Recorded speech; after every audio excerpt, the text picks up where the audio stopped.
Hi there, and welcome back to another bite-sized writing. Today we're going to be talking about knowing what to describe. So we talked about purple prose in the last bite-sized writing, and in that we discussed the over-describing in a story and how that can take away from your story. So how do you know what to describe and in how much detail? Well, the answer is actually fairly simple. You should typically only be writing about things that are pertinent to your story. So you wouldn't be describing something that has no purpose. So there's actually an old writing adage, and here's a take on it. There's no point in showing a bottle of poison, making sure to point it out if it never appears again.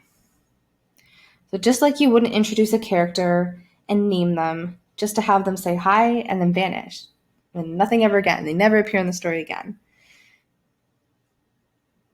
Every part of your story, everything that's written should be moving the story forward. In this sense, writing should be kept a little tighter and to the point.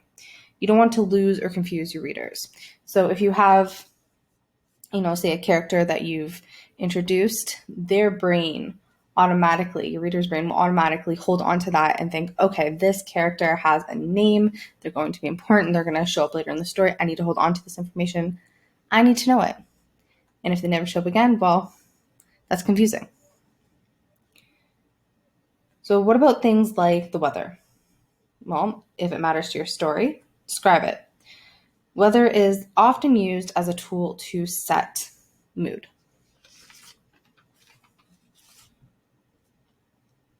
Like the infamous quote, "It was a dark and stormy night." So let's break down an example. In fact, let's use the one that we fixed last time. I have it right here. You can read it. We can ignore Grammarly. I'm trying to pick out my writing. It's great though. Love it. All right, so we have, she admired the teacup being offered to her, her mind lost in the ornate blue and white flowery pattern. Having spent days preparing for this meeting, worrying about everything from what she would say to spending hours picking out her pantsuit, she pulled her attention from the cup. No, thank you, she declined, attempting to be polite and eager to get the meeting started. She settles herself in her seat. She's perfected her no-nonsense and confidence-filled presence in the way she sits. Legs crossed, back straight, shoulders down, and eyes trained on her target. She knows it's intense, but it'll get the job done. So what are we really focusing on in this passage? What are we describing? So the one thing that jumps out immediately as I'm describing the teacup being offered to her. So it's got an ornate blue and white flowery pattern on it, and she's focused on it while she's thinking. And because this has no real context, we could be saying this because perhaps teacups are important to her. Maybe her grandmother collected them, or her grandmother collected a whole bunch of them, and everybody in her family has a certain teacup set that they use when they're over there, and it's just something that they do, and that's really important to her.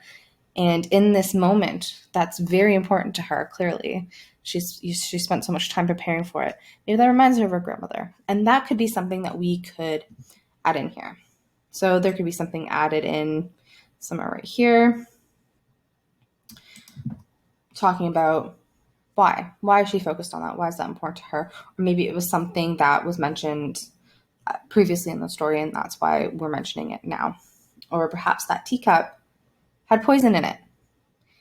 Maybe the person offering to her is going to do her some harm. So that's another reason you could mention it. I know it's just kind of off the top of my head for that particular passage, but what you're describing should have a point. You don't want your readers to read something and then it's just never there again. Red herrings are fine. Those are a device that we use in thrillers and mysteries, and they're great, but confusing your readers is a whole nother thing. And it's not a fun experience as a reader to be confused. All right, and that's it for this bite-sized writing. I hope you enjoyed. I'll see you guys next time.